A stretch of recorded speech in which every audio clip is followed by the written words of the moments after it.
최근 주식시장에서 이른바 동학개미로 불렸던 개인 투자자들이 삼성전자를 비롯한 대형 우량주 매입에 적극적이었는데요. 정작 투자 수익률은 중소형주가 더 뛰어난 것으로 나타났습니다. 신재근 기자입니다. 중소형주가 최근 증시 반등과 함께 날개를 펴고 있습니다.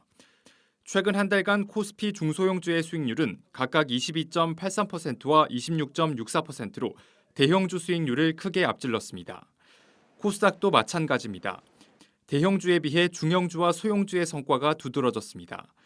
코스피와 코스닥 모두 건설과 IT, 건강관리 업종의 수익률이 공통으로 높았습니다. 이처럼 중소형주가 두각을 나타낼 수 있었던 원인에는 소위 동학개미 운동을 위시로 한 유동성 증가가 결정적이었다는 분석입니다. 외국인들이 부정적이고 상대적으로 개인 투자자들이 우호적인 국면에서 이 코스닥의 상대 수익률을 끌어올린 것으로 보고 있습니다.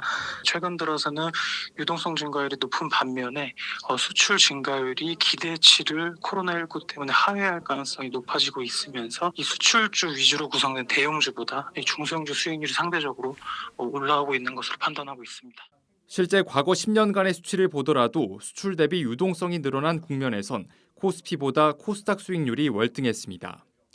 최근에는 IPO 시장도 점차 정상화될 것이란 관측도 나오는데 전문가들은 향후 전망과 관련해 정부의 정책적 지원에 주목하고 있습니다.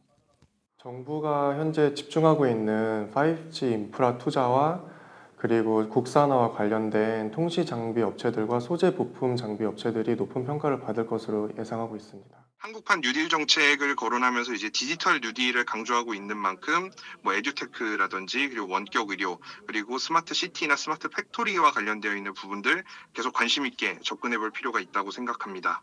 한한령 해제와 관련된 기대감이 유효할 걸로 보고 있는데 다만 코로나19 확산으로 전방 산업의 주동이 전반적으로 주춤한 가운데 이는 중소형주의 실적에도 부정적인 영향을 미칠 것으로 보여 부담 요인으로 지적됩니다. 중소형주가 개인 투자자의 관심을 받는 상황에서 앞으로도 눈에 띄는 성과를 내기 위해서는 단순 테마성에 그치는 것이 아닌 꾸준한 실적 창출이 요구된다는 분석입니다. 한국경제TV 신재근입니다. 이처럼 중소형주들의 선전은 중소형주 펀드의 수익률 개선으로 이어지고 있습니다. 최근 한 달 새 중소형주 펀드와 코스닥 벤처펀드 수익률이 무려 30%에 이르는데요. 그런데 어찌된 일인지 펀드 자금은 계속 빠져나가고 있다고 합니다. 정의영 기자가 취재했습니다. 국내 액티브 중소형 펀드의 최근 한 달 평균 수익률은 34%로 같은 기간 액티브 주식 펀드들 가운데 가장 높은 수준입니다. 하지만 높은 수익률에도 불구하고 같은 기간 350억 원가량이 유출되며 액티브 중소형 펀드들 중 가장 많은 돈이 빠져나갔습니다.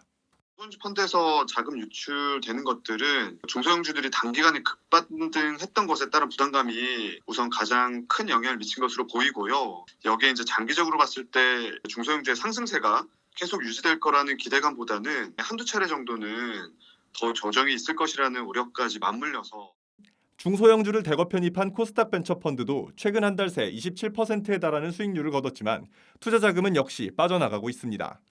코스닥 벤처펀드의 경우 현재 높은 수익률보다 주요 편입 자산인 전환사채와 같은 매장인 채권에 대한 불확실성이 자금 유출의 원인으로 풀이됩니다. CB는 발행 기업의 주가가 전환가액을 넘어서면 주식으로 전환해 차익을 남기거나 주가가 전환가액에 미치지 못할 경우 풋옵션을 행사해 원금을 회수할 수 있는 채권입니다. 코스닥 벤처펀드가 첫 선을 보였던 지난 2018년 4월 이후 그해 연말까지 3조 3,809억 원어치 CB가 발행되며 직전 연도 같은 기간 대비 1조 원 이상 늘어났습니다. 코스닥 지수가 최근의 급등세에도 불구하고 CB 발행액이 급증했던 지난 2018년 대비 낮은 수준이어서 당시 대규모 발행됐던 CB에서 올해 연말까지 풋옵션 행사가 속출할 것이란 전망이 나옵니다. CB 발행 기업들이 대부분 자금 조달이 원활치 못한 기업들인 만큼 풋옵션 행사가 밀려 들어온다면 재무적 어려움에 빠질 수 있다는 분석입니다. 실제 올해 들어 CB 풋옵션 행사 건수는 지난 2018년 같은 기간 대비 3배가량 폭증했습니다. 2년 정도 되면 그 매장인이나 이런 자산은 대부분 이제 저희가 푸을 요청해서 돈을 달라 할 수 있어요. 그걸 응하지 못하면 EOD 선언 이슈들이 생기거든요. 근데 그런 것들이 2년 전 4월에 코뱅펀드 처음 도입됐으니까 이제 막 돌입을 해요. 그 당시에 발행됐던 규모가 이제 몇 조 되다 보니까 시장 상황들과 맞물려서 이렇다 보니 공모 시장 대비 10배가량 규모가 큰 3호 코스닥 벤처펀드의 손실에 대한 걱정은 더욱 큰 상황. 편입 시비에 신용등급이 필요한 공모형 상품과 달리 3호 코스닥 벤처펀드의 경우 편입 자산에 신용등급 제한이 없는 만큼 손실에 대한 위험성이 더욱 높다는 분석입니다. 주식시장 반등의 영향으로 중소형주와 이를 편입한 펀드의 수익률은 고공행진을 거듭하고 있지만 그만큼 내재돈 위험도가 커 투자 시에 반드시 위험 요소를 따지는 절차가 필요하다는 지적입니다. 한국경제TV 정희영입니다.